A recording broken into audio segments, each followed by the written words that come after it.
गर्मी की छुट्टियों में दादाजी के पास गांव घूमने आया बालक उछलते कूदते दादाजी के पास पहुंचा और बड़े गर्व से बोला, दादाजी, जब मैं बड़ा हो जाऊंगा ना, तब मैं एक बहुत सफल आदमी बनूंगा।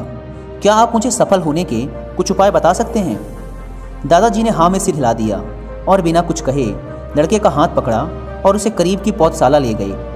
वहाँ जाकर दादाजी ने 2 छोटे छोटे पौधे खरीदे और घर वापस आ गए। वापस लौटकर उन्होंने एक पौधा घर के बाहर लगा दिया और एक पौधा गमले में लगाकर घर के अंदर रख दिया। क्या लगता है तुम्हें, इन दोनों पौधों में से भविष्य में कौन सा पौधा अधिक सफल होगा? दादाजी ने लड़के से पूछा।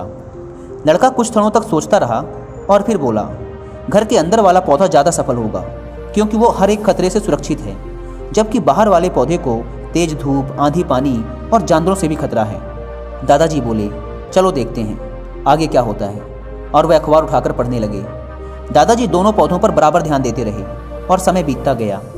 3-4 साल बाद जब एक बार फिर वह लड़का अपने माता पिता के साथ गांव घूमने आया और उसने अपने दादाजी को देखा तो देखते ही बोला, दादाजी, पिछली बार मैंने आपसे सफल होने के कुछ उपाय मांगे थे, पर आपने तो कुछ भी नहीं बताया था, पर इस बार आपको जरूर बताना ही होगा। दादाजी मुस्कुराए और लड़के को उस जगह ले गए जहाँ उन्होंने गमले में पौधा लगाया था। अब वह पौधा एक खूबसूरत पेड़ में बदल चुका था। लड़का बोला, देखा दादाजी, मैंने कहा था ना कि ये वाला पौधा ज़्यादा सफल होगा। अरे पहले बाहर वाले पौधे का हाल भी तो देख लो। और ये कहते हुए दादाजी लड़के को बाहर ले गए। बाहर एक विशाल वृक्ष गर्व से खड़ा था।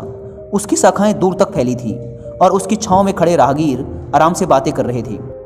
अब बताओ कौन सा पौधा ज़्यादा सफल हुआ? दादाजी ने पूछा। बाहर वाला, लड़का कुछ शर्माते हुए बोला। लेकिन ये कैसे संभव है? बाहर तो उसे न जाने कितने खतरों का सामना करना पड़ा होगा, फिर कैसे? लड़का आश्चर्य से बोला। दादाजी मुस्कुराए और बोले, हाँ, बाहर वाले पौधे को बहुत सी मुसीबतों का सामना करना पड़ा, लेकिन समस्या का सामना करने के अपने फायदे भी तो हैं। बाहर वाले पौधे के पास आज़ादी थी कि वो अपनी जड़ें जितनी चाहे उतनी फैला ले, अपनी शाखाओं से आसमान को छू ले। और तुम जिस आंधी तूफान को इस पेड़ के लिए मुसीबत समझते थे, उसी आंधी तूफान ने ही आज इस पेड़ की जड़ों को इतना मजबूत बना दिया है कि आज एक छोटा सा आंधी तूफान इस पेड़ का कुछ भी नहीं बिगाड़ सकता।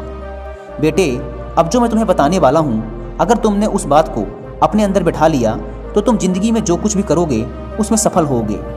यह कहकर दादाजी ने आगे कहना शुरू किया, अगर तुम जीवन भर सुरक्षित विकल्पों को चुनते रहोगे तो तुम कभी भी उतने सफल नहीं हो पाओगे जितनी तुम्हारी क्षमता है। लेकिन अगर तुम तमाम खतरों के बावजूद इस दुनिया का सामना करने के लिए तैयार हो तो तुम्हारे लिए कोई भी लक्ष्य हासिल करना असंभव नहीं है।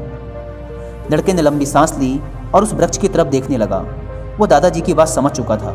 आज उसे सफलता का एक बहुत बड़ा सबक मिल चुका था कि जीवन में हम जिन रुकावटों को अपना सबसे बड़ा शत्रु समझते हैं, वही हमें मजबूत और जीवन में ज़्यादा सफल बनाती हैं।